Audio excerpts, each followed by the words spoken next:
Greetings from Long Island, where every highway is a sunrise. It's time for Dave's Gone By, an hour of comedy, talk, and music brought to you by Total Theater, with your host, Dave Lefkowitz. You've never heard anything like it, so sit back, relax, squeal if you must. Here's the host of Dave's Gone By, Dave! Tropical hot dog night! Like two flamingos in a fruit fight! Well, there goes the Daverhood. Welcome, everybody, to the 145th episode of Dave's Gone By. And Happy New Year, Hebraically speaking, on this October 6th, 2005. And I don't just mean Happy New Year Rosh Hashanah, which was a couple of days ago, but literally for this program. Officially, we began our third season the first week of September. I took 2 weeks off in August and came back and said, okay, it's the fall season, and jumped right in with, I think, some terrific shows. But if you want to get technical about it, the true third season, the actual year 3, calendar-wise, begins tonight. Because we started Dave's Gone By back on October 6th, 2002, 3 years ago tonight. It was a Sunday, 11 p.m., late-night show on the weekend, since nobody knew what to expect. And the radio station wasn't about to take a chance with a prime-time show that, I couldn't describe at the time. I can't even describe it really now, because it wasn't just a comedy show. It wasn't a DJ music thing. It wasn't a Charlie Rose interview format, though it had all of these elements. And the first episodes were a little panicked, a little overstocked, since I was terrified of not getting through all the material in time, or, even worse, for me at that point, getting through all of it in 55 minutes, and God forbid having to fill 3 minutes with nothing written or prepared. Nowadays, 3 minutes to me is like clearing my throat. 3 minutes is, hi, how are ya?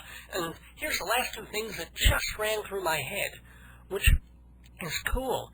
It took me a few months to get to that point. But throughout those months, the station believed in me, WGBB.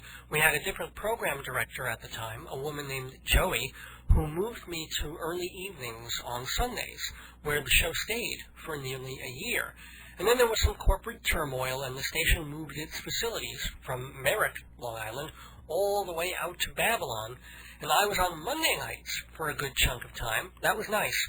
But there was some more schedule maneuvering, and we finally settled into Thursday evenings, 7 p.m., where we have survived and thrived lo these many months. And so, tonight marks the official third anniversary of Dave's Gone By, an occasion we shall now mark with a cavalcade of strange noises.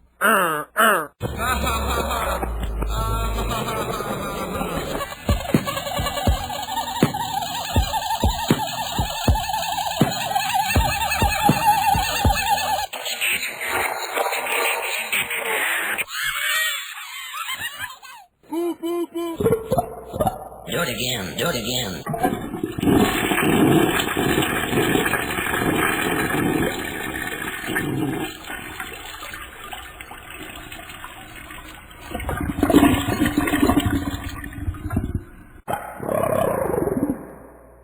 Wow, we are radio party animals tonight on Dave's Gone By.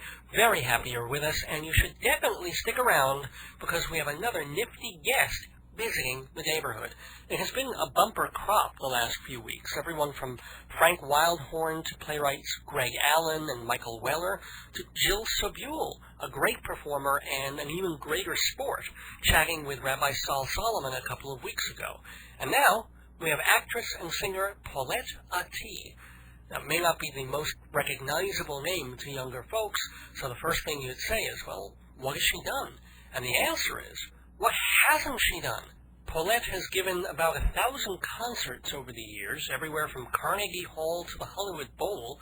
On the acting front, she's ranged from all the big TV soap operas to half a dozen off-Broadway shows. She's won a bunch of songwriting and poetry awards, and according to her bio, she was Phi Beta Kappa at UCLA, and a week later working as a Vegas showgirl. She had a radio show on WNYC where she interviewed dozens of musical and theater legends. And she was the voice of a cartoon character at Warner Brothers during the Bugs Bunny years. You'll have to stay tuned to find out which. And Paulette was the very first female member of the Friars Club. All that, and she's still going strong. Paulette Attie will be joining us in the neighborhood, interviewed not by me, but by a good friend to the program, Peter Fitzgerald. Now, Peter has been on every once in a while to talk specifically about gay issues. The Logo TV network, gay marriage, that Jimi Hendrix biography, which mentioned that he feigned homosexuality to get out of the military. That's Peter Fitzgerald's general milieu, because he is, as you know, the vice president of WGLFAR, the Woodmere Gay Liberation Front, and rear. Peter is generally our go-to guy for queries on queerness, but he's been after me for a while to beef up his role here. Or, as he put it, he wants a role to get his beef up. And since Rabbi Solomon has been getting a number of plum assignments, I couldn't very well deny Peter his shot at a little celebrity yak-yak. So I figured a cabaret diva, a legendary showgirl, a woman steeped in Broadway and Hollywood musical history, would be right up his brown alley. Therefore, tonight, on Dave's Gone By, Peter will make his debut as an interviewer with the very gracious Paulette Attie. Let's wish him well, wish them both well, should be a lot of fun. And also tonight, if there is time left over, I do want to talk about the Mets. The season just ended, and the Mets once again did not make it over the playoff limbo stick, but there's definitely stuff to talk about, good and bad, so I'll weigh in for a few minutes on why being a Met fan means always having to say, we'll get him next year. And we wouldn't be here this year, our third year, without the help of our sponsors. Hewlett, Minuteman Press, the South Shore Kings of Copies, Performing Arts Insider, Theater Magazine, it's the Bible of Broadway, and our brand new sponsor, MortgagesRock.com. That's right, a cool website where you can learn to be a mortgage broker and discount lender.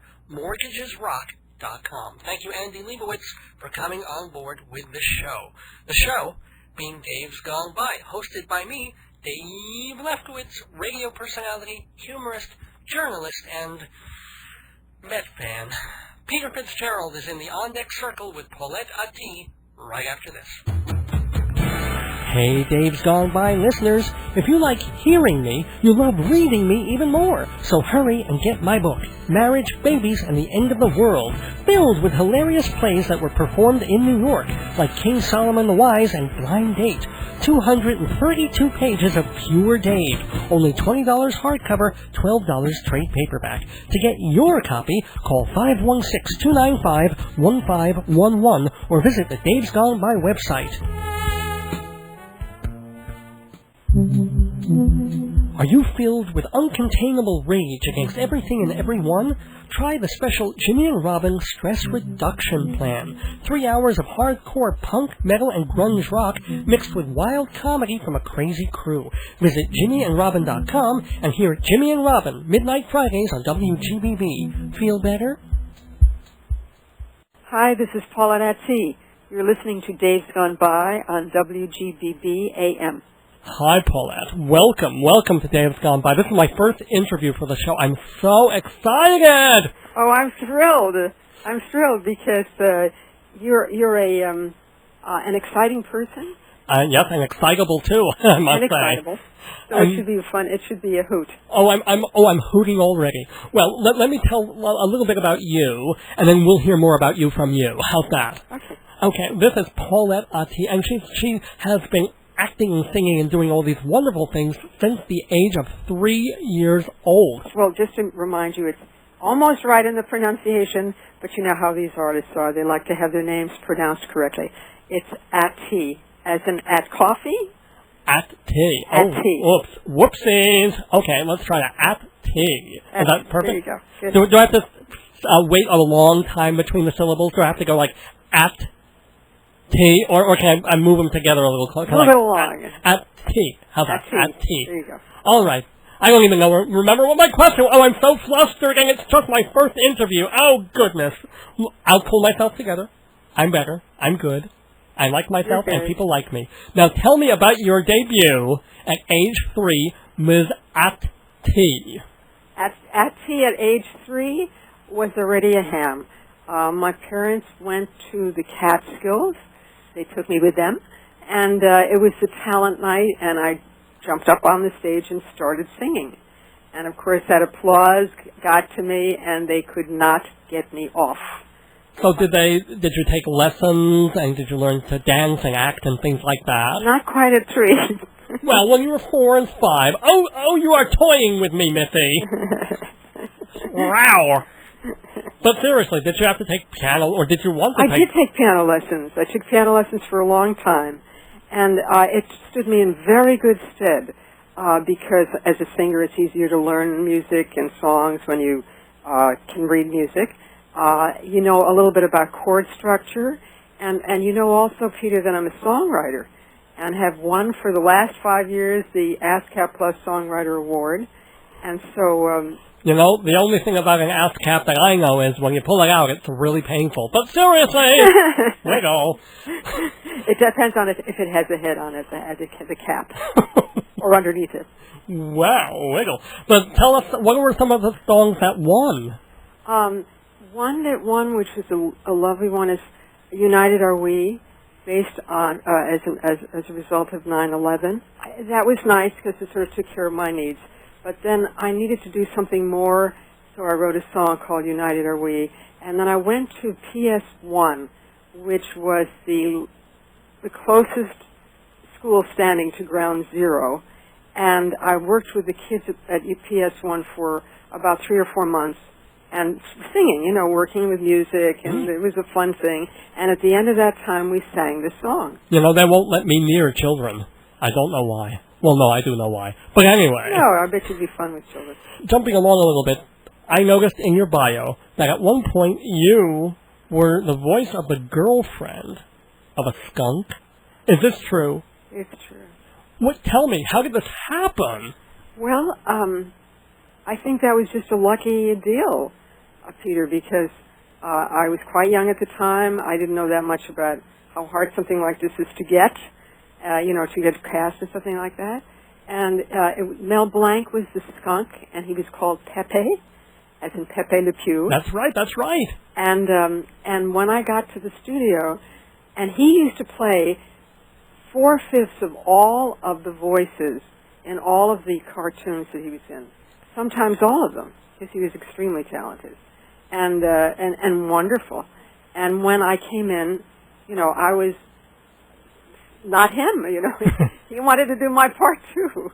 So he was kind enough to allow me to do my thing, which was things like, and he was Pepe was chasing after this cat all the time. Right. Who didn't want to be near him because he smelled, as in a skunk.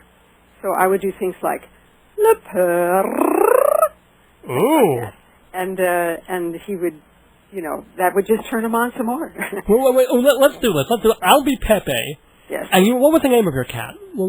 She was just the cat. We'll his call romance, her his significant other. His pussy. Let's say you were his pussy. You might call her that, yeah. Okay. So I'll be Pepe, and I'll be mon chéri, moi. Well, this is very difficult for me because you got you're female. It, Peter. You got it. And Mwah. he would do the kind of thing. He would do that. And you do your purring thing. Oh, mon chéri. Oh, she is hot for me, I can tell. Well, I'm something like that. Yeah, that's right. Oh, did you do any other Warner Brothers kind of characters or thingies? For a while, there was looping before they did this, before the subtitles became more famous and popular. But they would do the voices of foreign films, and I did a lot of that. And then one of the things I did, which is quite extraordinary, was Ingrid Bergman's last movie. Now, she speaks English, so I don't know why they wanted me to do the dubbing, but I did her voice, and of course I had to... Wasn't her last movie Autumn Sonata or some Bergman thing? I think so. I think yes. And I don't know why, but maybe there were things in it that were not... There were, some problem with the soundtrack, and so I had to lip-sync her words, the exact words, as close. I can't do it for you now. I'm sorry, Peter. No as problem. close to her sound as possible, and nobody ever knew the difference. Wow. So Well, is this a trait? Did you just let the cat out of the bag? No pun intended. Or is it now an open secret, like Marnie Nixon in My Fair Lady? Oh, what a musical! I love that. Oh, yeah. Well, anyway, so tell us more. Tell us more. Now, you know, I'm here on the radio by the good graces of my great friend Dave, and he has this lovely radio show, and he talks about theater a lot. But you have done that long ago. Tell us about your own theater show. My own shows. In '99, I had a one-person show called About Time. It was off-Broadway. We had a 10-week run. Yeah. And my musicians were a piano and a tuba. And that's why it ran 10 weeks. But why a tuba? Exactly. I had met Don Butterfield, famous tuba player, at Michael's Pub when he was playing the Marty Paich arrangements for Mel Torme, which was an 11-piece band. And I used to follow Mel wherever he was because he was so fabulous. So while I was watching Mel, my eye would always divert to the end of the line, which was where the tuba player was. And he had something which you have, Peter. Oh, wow. Yeah, it's something very special. It's called joy. Oh. And when I would look at him, there was such joy in his face when he was playing. And it just so that was kind of like interesting. And when I was leaving, he was packing up his tuba, and we started talking. And then he said, "Can I drop you off?" Because he had his car. He was going back to New Jersey where he lives. And we spent about 2 hours talking. Oh, sure you did. And in the course of it, we realized we had a lot of musical affinities. And I had a cabaret show coming up at Broadway Baby, and I'd already had the piano player selected. And I said, "Don, would you like to play with me at this cabaret show?" I hope you rephrase that. Wiggle. Yeah. Can he show you his oboe? But all right. Yes. No, oboe is a what's that thing that's from Danny Kaye's song? That bodes no good. An ill wind that bodes no good, I think. Well put. Well, and so he said, yeah, and that's I'm honored. He said, I never have been offered anything like that. So what we had... Well, tuba players wouldn't, would they? They wouldn't. So we had arrangements made. So what was thrilling about this is that the arrangements showed the beauty of the tone of the tuba. Instead of just the oompa, we did some oompas too. But more we showed, like we had a wonderful arrangement for With a Song in My Heart. And it just was so beautiful to hear that gorgeous, rich sound. And then, being a songwriter also, I wrote a song called The Elephant and the Songbird. Could you do a little bit of that? Well, you know why I can't quite? Why? I have a cold today. I'm so sorry. I'm so sorry. I promise I'll do it for you another time, if you'd like. Okay, I will hold you to that. I will, and it's adorable because it has little trills for the bird, and it has ba ba ba ba ba ba ba ba ba ba ba ba ba ba ba ba ba. That's him. Well, I could be the little trilling bird, actually. Okay, listen to me. No, I mean, listen to me on Compact Disc, where bunches of past episodes of Dave's Gone By are yours to hear over and over again. Comedy sketches like the Baghdad elections and Handyman Yoni, visits with guests like Reckless Eric and Julie Haggerty, punchlines and politics in the news gone by, all just $12 a disc, shipping included. Visit davesgoneby.org or call 516-295-1511 for me on CD. Hi, Dave's Gone By. This wonderful show that you can hear and stream in has a particular guest today named Paulette Attie. That's me. It's over WGBB, and I'm being interviewed by the wild and wonderful Peter Fitzgerald. I was asking before, not just about, like, theater shows, but you had a radio theater show, didn't you? Yeah, I did have a radio show. What was that all about?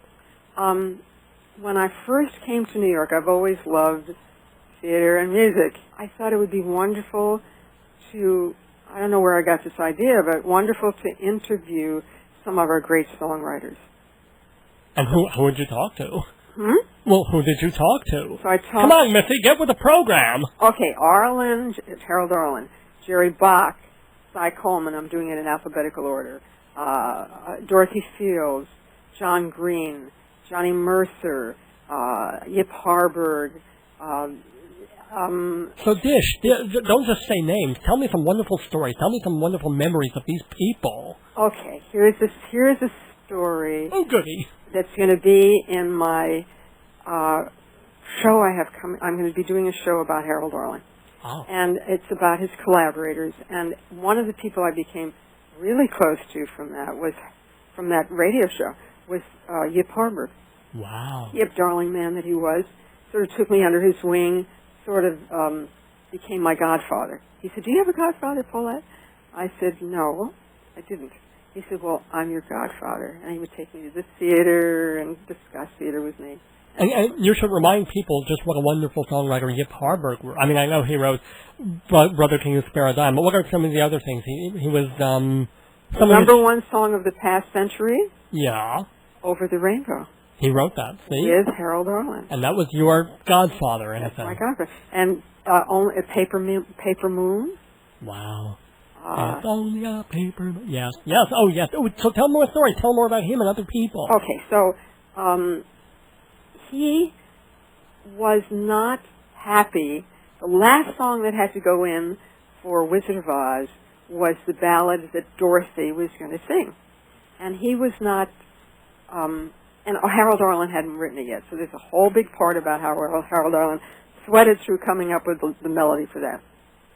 Then he got very excited, and he brought it to Yip, and Yip listened to it, and he says, "No, it's too classical, it's too for Nelsonetti, it doesn't belong to a young girl. It's not the kind of a song for a young girl."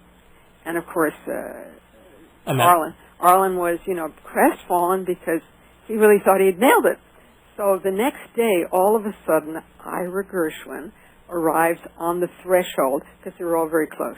Arlen and Yip and Ira Gershwin went to City College together. Oh. And they were very close, and they wrote together. How close were they? Well, okay. Yeah. Well, as close as peas in a pod. In whatever way you want to call it, but I call it very good friends. Fair enough. Fair enough? I can wink. Okay, fair enough. Thank you. They played it for Ira Gershwin, Harold, and Carol thought, "Oh my God, this is death." And he describes it and he laughs about it on the radio show because he really thought that this was the end, and it turned out to be the beginning because Ira said, "It's a perfectly fine lyric. It's fine."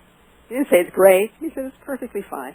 And then, of course, Harburg put his 2 cents in, to say the least, and wrote the wonderful lyrics. So this is the song he resisted. Remember, he didn't want to do it. Right. So toward the very end of his life, I was having carrot juice that he made for me, and he was very unhappy because his 2 main composer collaborators, Harold Arlen and Burton Lane, were not active anymore. They were alive, but they were not doing anything. And he said, "I need someone to write with. I need a composer." And I said, "But Yip, there are many wonderful composers who would love to work with you." And he said, "Yes, but where can you find someone who can write bum bum bum pa bum bum?" A song like that comes around only once in a lifetime. That's true. Oh, now you've got me thinking about Judy Garland. You can't start me thinking about Judy Garland. Oh, excuse me. I need a moment. I need 2 moments. Okay, I'm better now. Tell more stories. Quickly. I don't want to obsess over Judy. Did you ever interview her? Did you ever meet her? I did meet her. How was she? This was at the end of her life, and I was sitting at the table next to Harold Arlen at a one of those big events that was at the... Well, I make a do. It's a big event, let me tell you. If you were there, it would have been even been bigger. Thank you. It was at Lincoln Center, and she was the singer. And this was at the point in her life, this is, at the very end, where she couldn't sustain notes, and she forgot lyrics a little bit. Kind of like Ashley Simpson, basically. Like whom? Like Ashley Simpson. Over the head. Okay, no problem. Over my Keep head. going. I'm sorry. Explain that one to me. Oh, she was a singer on Saturday Night Live, and the band got the thing wrong, and she got the thing wrong, and then she started doing a hoedown. Oh, that's cute. The operative term being hoe. Yes. Oh, you haven't heard about? Oh, well. No, look at what I missed. Yeah. We'll have to have more discussions on our own. Plop culture. Fill me in yeah. on your memorabilia. Well, I filled a few people in, but they weren't of your persuasion. But but okay. So we're sitting next to Judy, and she's singing, and I am sitting next to Harold Arlen, even better. Mm-hmm. And when she started doing this thing, and he was there, of course, to be supportive of her, and he loved her. She was wonderful, and gave him a lot of hit records, and she was just wonderful. So when she started doing this, he just put his hand over his face because he didn't want it. He didn't want to show his how it hurt him to hear her do that. And so I did have a chance to meet her. So who, apart from Yip Harburg, who was your favorite all-time guest or famous person that you talked to? I also love Dorothy Fields. I particularly loved her because, well, she was very modest about her extraordinary talents. Kind of like me. Wiggle! And she appreciated the fact that I had done a lot of research on her, and we also became friends. So that, I'm assuming, since I'm your first guest, Peter. Yeah, first one I've ever done. Mm-hmm. One of the very nice things is that you potentially can be friends with some of the people that you interview. And I nominate myself to be your friend. Oh, good, because I always hit my friends up for money. Sunday nights at 7 on WGBB, Joe Salzone hosts a fast-paced hour of news and opinion, Worldview, which includes my theater segment, Broadview. Every Sunday at 7, it's Joe's Worldview, and welcome to it. Dave's Gone By. Paulette Attie is the guest, and it's on WGBB-AM. I'm delighted to be with you today. Let me ask you a question here. I also noticed in your little bio thing that you were... My big bio thing. Your big bio thing. Well, I have a big bio thing, but we won't go there. You were the first friaress. Tell. I was the first woman to become a friar, and how that happened was that I was in Los Angeles filming General Hospital.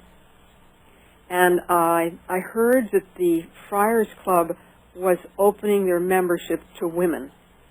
So I had to apply. My father knew someone who was active in the membership, and he nominated me and got me a second. And then I had to go before the board and talk to them. And I said, when they asked me why did I want to be a friar and blah, blah, blah. And I said, well, I hear that there may be opening up the clubs in New York, where I mostly live, and there's the Friars Club and the Players Club, which is a wonderful club, by the way. And they said, someone jumped up and said, this is how I knew I got it. He said, don't join the Players Club. The Friars Club has better food. There you go. Oh, my goodness. So have you been active in the Friars? Yes, I've been active. I should tell you another funny story. Oh, please. It was 9 months before they opened it in New York.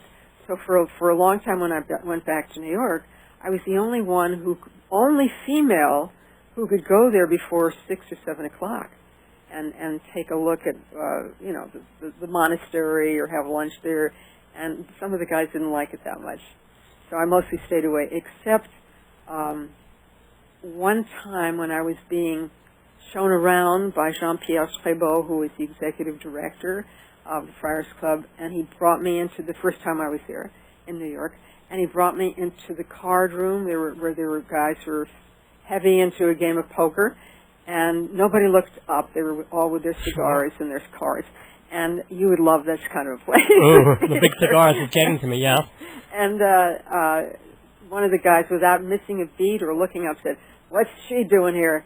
And Jean-Pierre Strébeau said, "Gentlemen, this is the future."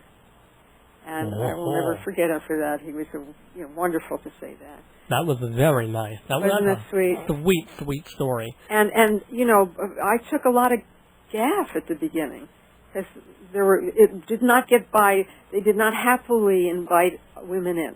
there was always a certain group of people that resisted. Now they're delighted that women are in because we have some great women. Well, who gave you the toughest time? The toughest time? Yeah. I won't say his name, but a very famous... Oh, come on. No, I don't want to say his name. But a very well-known comic, because it's not a nice thing. Still alive? Yeah, he's still alive. Ooh. And we were working on the bill together in Florida. And he knew that I very happily, proudly went up to him and I said, because he probably didn't know yet, I'm a member of the Friars Club. And he said, why did you want to join this? Why don't you have your own club? Ooh. And this is the guy who I was working with every night. And once he knew that I was a friar, he was very unhappy with me. Instead of being welcoming and welcome to the club kind of thing, he just didn't like it. Well, you're going to have to tell me off the record who this is. Off the record, I'll tell you, but not on. So speaking of the Friars, do you have your version of the aristocrats joke? Come on, I can edit the dirty words out later. What's the aristocrats joke? Oh, come now. Oh, don't tease a teaser. You've heard about the movie, the Aristocrats? Go ahead, tell me. Well, no, there's apparently this joke that has been going around since the old days of Bob Hope and vaudeville, even before then.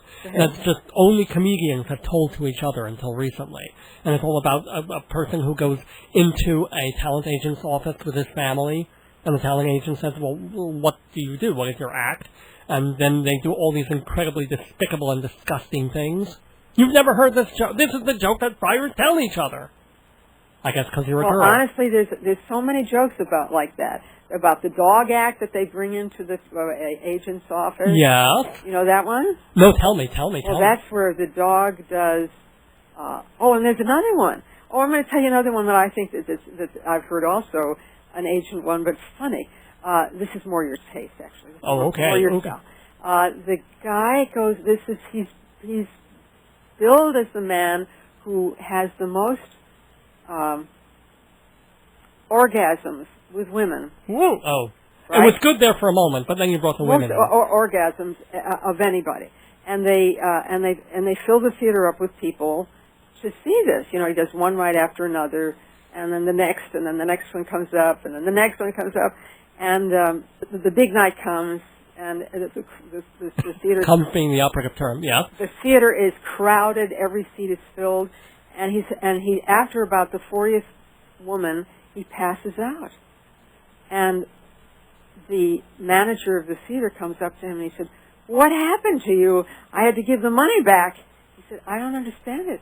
He says, it worked out perfect in the afternoon during the dress rehearsal. That's funny. That's very cute. Next time you go to the Friars Club, ask Freddie Roman about the Aristocrats joke and have him tell it to you. Well, just make sure you're sitting down. No one can do it probably better than Freddie. Well, no, that was the thing of the movie where it was the Hugh Hefner roast, and Gilbert Gottfried was closing the roast, and he did the joke. And it was so close after 9/11 that people were shocked he was doing it, but it just made everybody laugh all the more. I would say all the harder, but that would put a very different image in my head, if you know what I'm saying. So tell me, you've written a book? Yes. It's now we're getting into a different territory here. It's called The 7 Keys to Live a Masterful Life. 7 Keys to Living a Masturbatory Life. That's me. No, wait, say that again? I think I might have missed the word there. The 7 Keys to Live a Masterful Life. Sorry. And what are give us 4 of the keys, and then you have to buy the book to get the other 3. Okay, the first key, this is a little, as I said, this is a change from the show business, although I use a lot of examples about music and the theater in the book because I know so much about music and the theater. So there's some wonderful examples. But the first key is, are you ready for this? I'm bracing myself. Okay, it's called disidentify. It means that you can still be part of an experience but not be emotionally charged by it. Well, that sounds kind of a dull way to live. I think I would rather be attached and into it, as it were. Well, I mean, so the idea of to disidentify is that you don't get caught up in the whirlwind of ups and downs, highs and lows, depression. Honey, I do that every hour of the day. I know, Peter, and it's fun.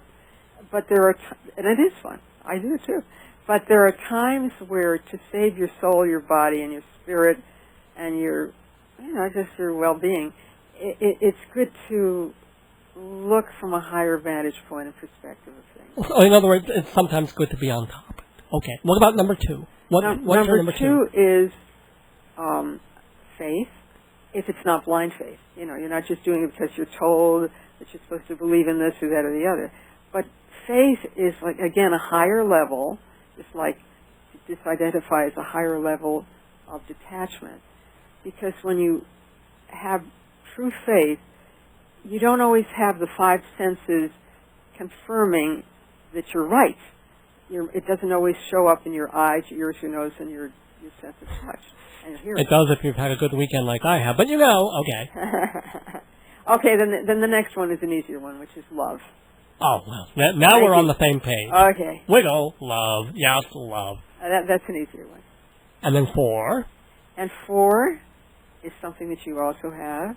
Oh. And that is fearlessness. Ooh, wiggle, yes.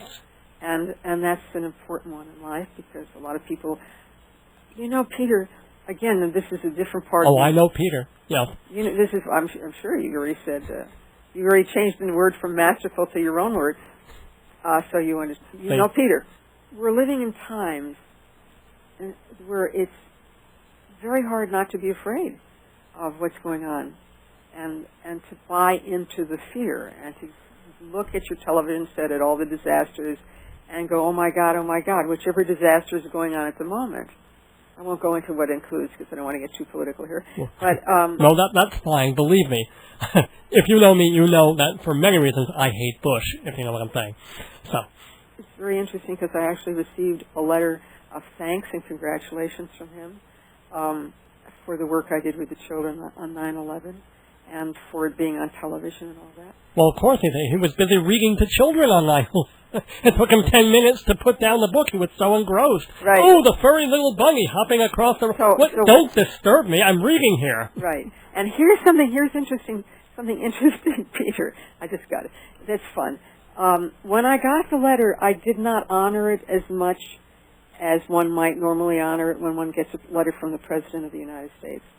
And this is how the 7 Keys helps you to see it in the bigger picture. He was doing his duty of state. Yeah, duty being the operative term. Yeah, I mean, sending a letter, that was his duty, He knew about what I was doing. And to separate that from who he might be politically, who he is politically, and to take the loveliness of receiving a letter from the President of the United States and be pleased about it, apart from how I might feel about him as a leader. And that, it took a little bit of doing to get to that place. Well, it's kind of like, John Lennon decided to throw back the OBE, but Paul McCartney kept his. So, different sides of the same coin, I would say. That's right. Anyway, Paulette Attie. I'm afraid we do have to wrap things up a little bit. But tell us what else you're working on a Harold Arlen show, and what else is coming up in your life? Well, let me just mention that there's a lady I'm working with named Francesca James, who is a 5-time Emmy Award winner, and she's quite extraordinary. She's brilliant and a wonderful human being, so that's a pleasure. So what are you collaborating on? The name of the show being Collaborators. Sorry. And other things that I have coming up, I do a lot of one-woman shows where I sing and I do poetry, and I'm such a showbiz kid, Peter, that it's so in my blood. It's from age 3, as you know. Right. That there are always people who want to have me perform there, whether it's an art center, even a senior center, or a concert hall. I've done a lot of traveling. I've been in Japan singing, Mexico a couple winters ago. I mean, I've only been to Mexico once, but I don't remember a minute of it, and I was in the back. I was actually in the trunk, so I don't really discuss that very often. You were in a trunk? I was in the trunk, yes, of the car that was driven by some very naughty friends of mine. Oh, it was fun, but I so don't it was right remember. over the border and back. Yeah, that kind of thing. I don't discuss it very often, but it was fun. Well, Paulette, it has just been fabulous talking with you and finding out about your life and the people you know. It's just marvelous. We definitely have to do this again. So thank you so much for being with me, Peter Fitzgerald, on Dave's Gone By. Anyway, thanks for the wiggles and your good personality, and I look forward to meeting you in person. Sounds good. Thanks, Peter. D is for Dave, F is for fun, S is for silly and special, X is for excellent entertainment, DFSX, Internet Radio, playing vintage episodes of Dave's Gone By, Thursday nights at 8 and 11. It's part of Live 365, but all you've got to do is visit davesgoneby.org. Click the link and listen online to classic Dave's Gone By, Thursdays 8 and 11. DFSX, letters that stand for terrific. Psst, you want to buy a watch? No? How about a dishwasher? Vacation to Europe? Well, what's wrong with selling my stuff this way? How else? Advertise on Dave's Gone By? Take a 30 or 60-second ad on the radio? I can't afford that. I can. And I'll reach thousands of listeners all over America? How do I... davesgoneby.org has all the info, huh? Rate card and everything? Done deal. Hey, before I go, want to buy a raincoat full of watches? Dave goes off. Dave goes off. Dave goes off. Dave goes off. At the very beginning of the baseball season, back in the middle of April, I opened Dave's Gone By episode talking about a bunch of stuff, including the fact that the press and media had really gotten on the New York Mets when they lost the first 5 games of the season. Remember that very first game was real close. I think it went into extra innings, and then the Mets lost in the bottom of the 10th, and then that took the wind out of their sails, and they lost the next 5. And already they were saying, how long will manager Willie Randolph last, and how many people are they going to trade, and are there really going to be another lousy team this year? And I, to my credit, said, moderation, folks. It's a long, long season, even in so much as the fact that with a wild card, a team could be downright mediocre the whole year long and play 450, 470, 480 ball and still have a shot at the playoffs and not be eliminated, really, until towards the end of August. And so that is what happened. The Mets showed a lot more promise this year than they did the last 3 years, and they won more than 10 games more this year than they did the last, which to me is the greatest mark of improvement of all. If you can win at least a few more games the year later than the year before, even if you don't make the playoffs, even if you don't get within hollering distance of the World Series, the fact that you significantly improved is something worth taking note of and applauding the team and the manager for. So I'm recording this segment just a couple of days before the end of the season, and it looks as if the Mets will be at 500 or a little over for the season. It's, again, for people who are only playoff and series oriented, it's like, well, stale donuts. Who cares?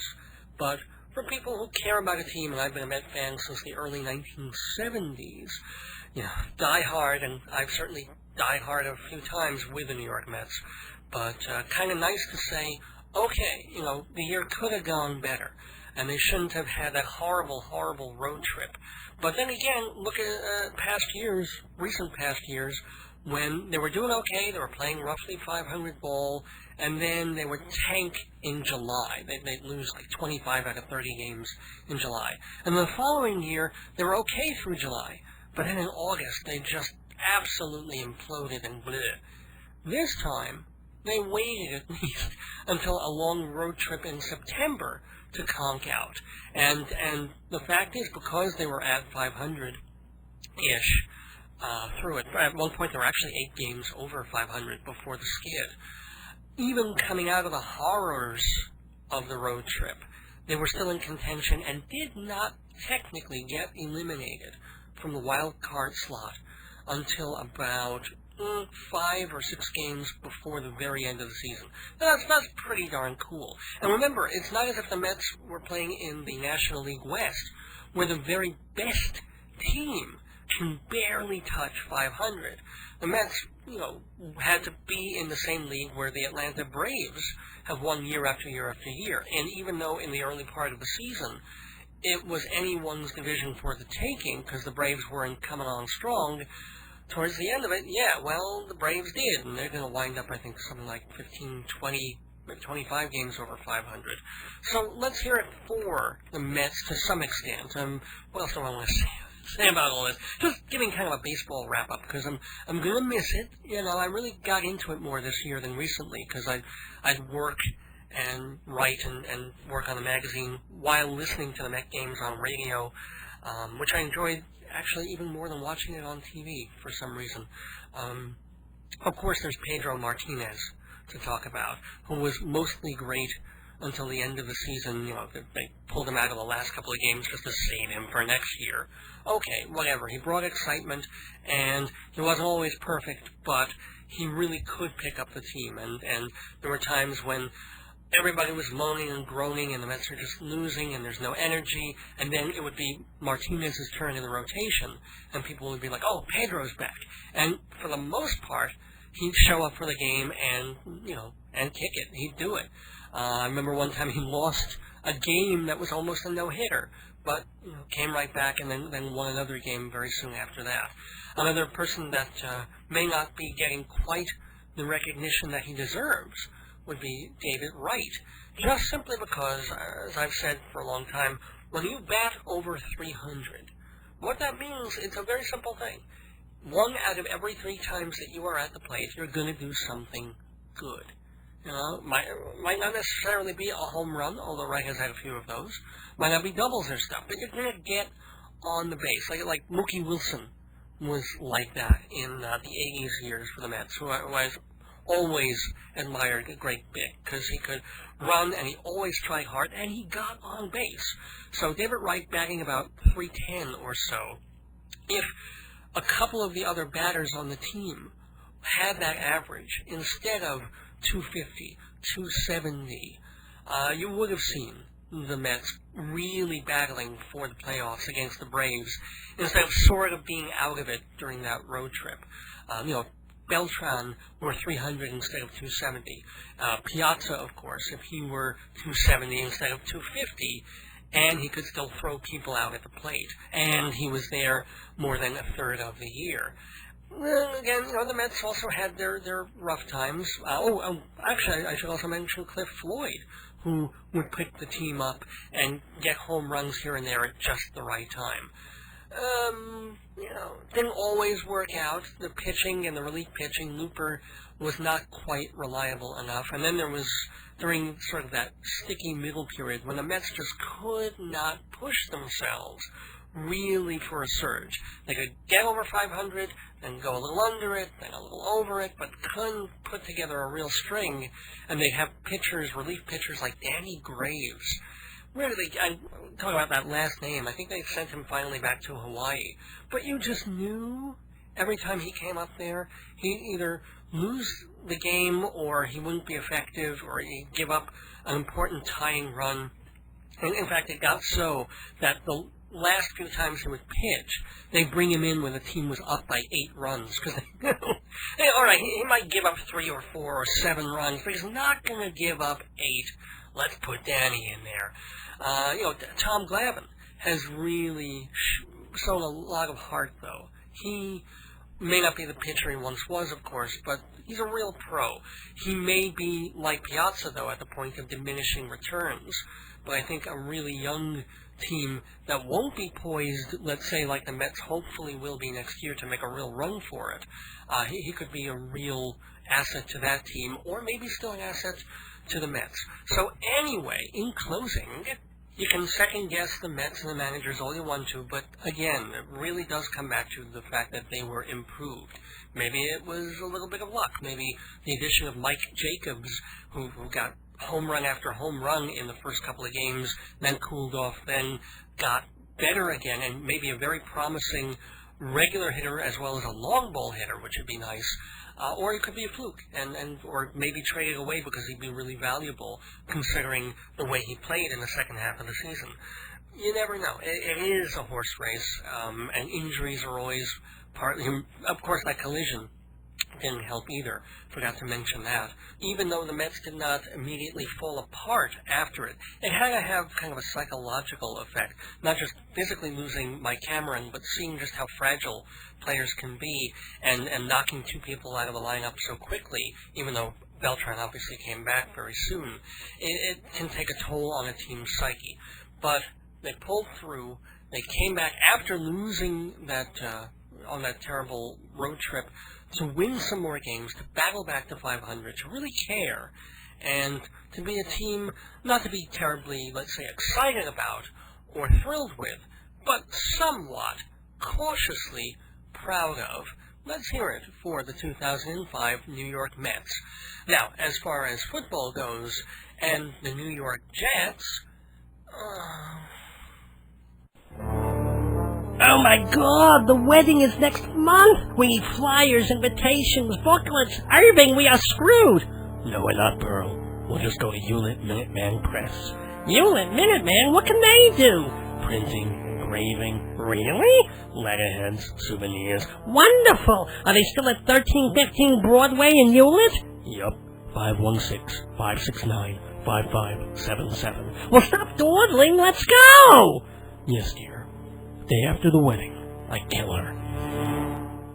What's playing on Broadway? I'll tell you what's playing on Broadway, and I'll do it by checking Performing Arts Insider. Off-Broadway, off-Broadway, off-Broadway. You keep adding offs, they'll keep adding listings.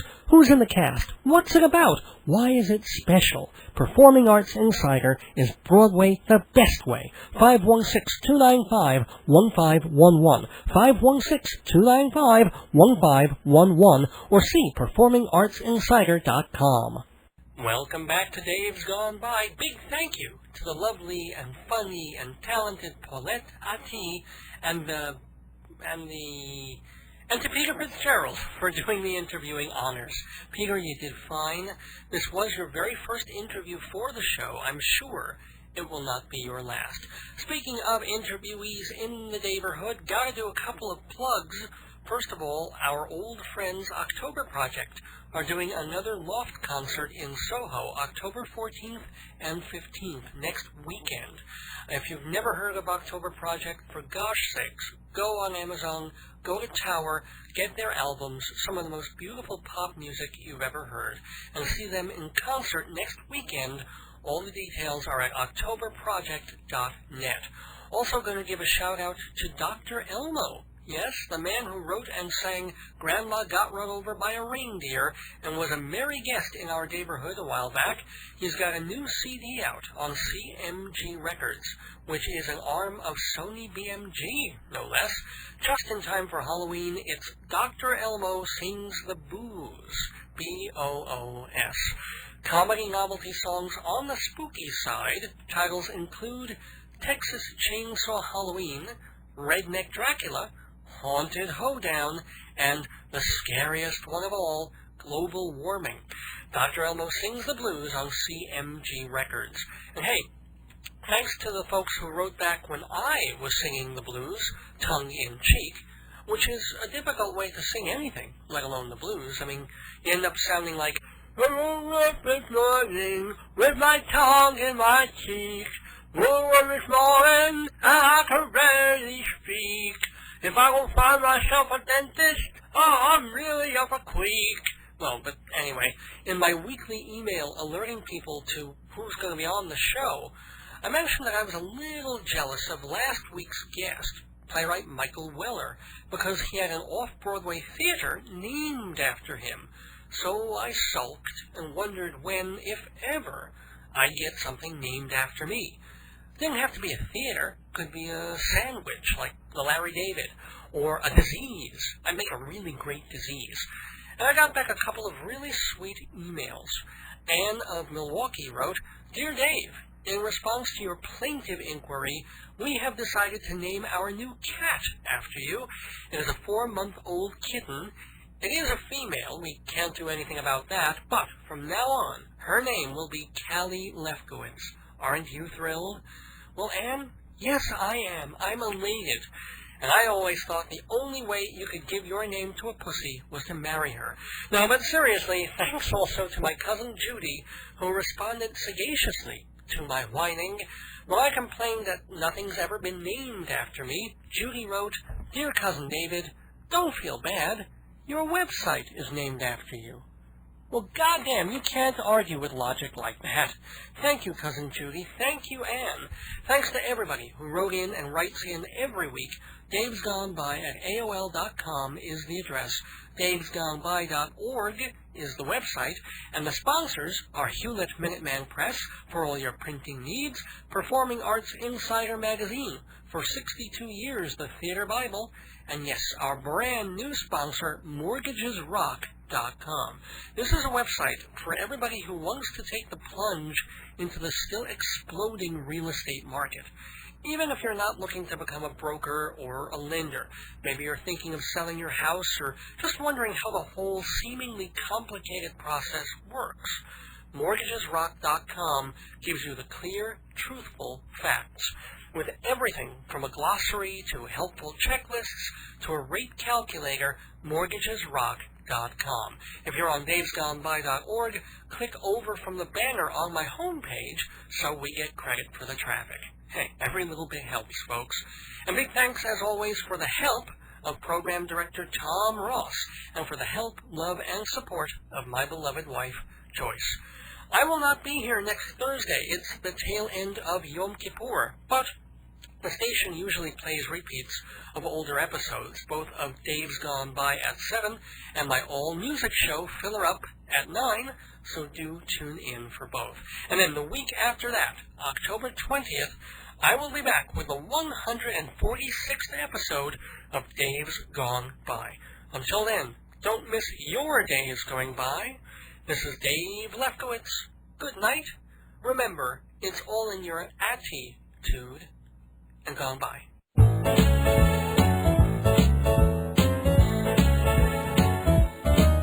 Well, there's a little something that's been freaking me. I read it in the news, I seen it on TV. It haunts me in the night and creeps me in the morning. A spooky little thing called global warming. It seems our indispensable amenities, like hairspray, air conditioners, and SUVs, are causing big emissions, all of which are forming a spooky little thing called global warming. Fluorocarbons strip away ozone. We can't seem to leave the rainforest alone. Our temperatures are rising and they've now deduced the vampires of progress have come on to roost. Well, I always drive the freeway in a bulletproof vest, a fiber in my diet and a blood pressure test. But this one is a doozy which requires forewarning, a spooky little thing called global warming. Now, baby, you know what I like. But honey, your Hummer is Mother Nature's bummer. Solar is sexy, carpool is cool, only a ghoul digs fossil fuel. Prepare for damning droughts and hellish hurricanes, record-breaking heat waves and torrential rains. The gods are getting peevish and they're crying foul. The werewolves of progress are starting to howl. Now people follow me, this planet can be saved. I'm moving from a condo back into a cave, 'cause natural disasters gonna keep on swarming from that spooky little thing called global warming. Watch what you drive, watch what you do, 'cause global warming is gonna get you.